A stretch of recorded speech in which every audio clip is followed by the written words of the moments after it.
ರೈತರದ್ದು 7 years ಏನ್ scheme ನಲ್ಲಿ ನಾವು ಮೆಕ್ಯಾನೈಸೇಷನ್ ಕೊಡ್ತೀವಿ, ಅದನ್ನ 5 yearsಗೆ ರೆಡ್ಯೂಸ್ ಮಾಡಬೇಕು ಅಂತ ಹೇಳಿದೀವಿ. ಇನ್ನೊಂದು ನಮಗೆ ಆನೆಕಲ್ನಲ್ಲಿ ಒಂದು 20 ಎಕರೆ ಜಾಗ ಇದೆ ನಮಗೆ. ಸೊ ಇದು ಪೆಸ್ಟಿಸೈಡ್ ಫಾರ್ಮುಲೇಷನ್ ಟೆಕ್ನಾಲಜಿ ಅದನ್ನ ಸ್ಥಾಪನೆ ಮಾಡಲಿಕ್ಕೆ ಒಂದಷ್ಟು ಗ್ರಾಂಟ್ ಅನ್ನ ಕೇಳಿದೀವಿ. ವಾಟರ್ ಸೆಡ್ ಅಲ್ಲಿ ಒಂದು ಅಡಿಷನಲ್ ಆಗಿ 103 ಕೋಟಿನ ಕೇಳಿದೀವಿ. ಹಾಗೆ ನಾವು ಇನ್ನೊಂದಷ್ಟು ಮೈನರ್ ಮಿಲೇಟ್ ಅನ್ನ MSP ನಲ್ಲಿ ಇನ್ಕ್ಲೂಡ್ ಮಾಡಬೇಕು ಅನ್ನೋದು ನಮಗೆ ಮುಖ್ಯವಾಗಿ.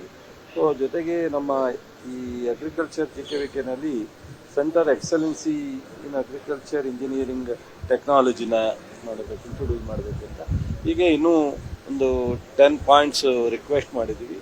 ಮತ್ತು ನಾವು ಅದನ್ನು ಪಾಸಿಟಿವ್ ಆಗಿ ಹೇಳಿದ್ದಾರೆ. ನಾನು ಅವ್ರು ಹೇಳೋ ಸಂದರ್ಭದಲ್ಲಿ ನನಗೆ ಗಮನಕ್ಕೆ ಬಂದಿತ್ತು, ರಾಜ್ಯ ಸರ್ಕಾರ ನಾವು ಕೊಟ್ಟಿರ್ತಕ್ಕಂಥ ಗ್ರ್ಯಾಂಟನ್ನು ಖರ್ಚು ಮಾಡಿಲ್ಲ, ಹಾಗಾಗಿ ನಾವು ಇದು ಮಾಡ್ತಾ ಇಲ್ಲ ಅಂತ. ಬಟ್ ನಾವು ಅಲ್ಲಿ ಡಿಸ್ಕಸ್ ಮಾಡಿದ್ದು, ಕಳೆದ ಬಾರಿ ನಮ್ಮ ಅಗ್ರಿಕಲ್ಚರ್ ಡಿಪಾರ್ಟ್ಮೆಂಟ್ನಲ್ಲಿ 99.9 ಮಾಡಿದ್ವಿ. ಅವರು ಇನ್ ಜನರಲ್ ಆಗಿ ಹೇಳಿದ್ದಾರೆ, ನಾಟ್ ಫಾರ್ ಪರ್ಟಿಕ್ಯುಲರ್ಲಿ ಅಗ್ರಿಕಲ್ಚರ್ಗೆ ಹೇಳಿಲ್ಲ. ನಾವು ಇನ್ಸ್ಟಾಲ್ಮೆಂಟ್ನು ಖರ್ಚು ಮಾಡಿ ಅಡಿಷನಲ್ ಆಗಿ 297 ಕೋಟಿನ ಲಾಸ್ಟ್ ಟೈಮ್ ತೊಗೊಂಡಿದ್ವಿ. ಈ ಬಾರಿನೂ ಸಹ ನಾವು ಅವ್ರೇನು ಇನ್ಸ್ಟಾಲ್ಮೆಂಟ್ ಇದೆ ಅದನ್ನೆಲ್ಲಾನು ಎಕ್ಸ್ಪೆಂಡಿಚರ್ ಮಾಡಿ ಹೆಚ್ಚುವರಿಯಾಗಿ ಕೇಳ್ತಾ ಇದ್ವಿ.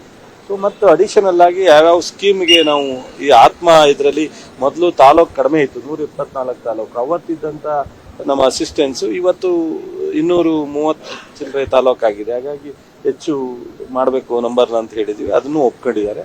ಸಾಕಷ್ಟು ವಿಚಾರ ಮಾಡಿದೀವಿ, ಮತ್ತೆ ಡೆಲ್ಲಿಗೂ ಬನ್ನಿ ಅಂತ ಹೇಳಿದ್ದಾರೆ.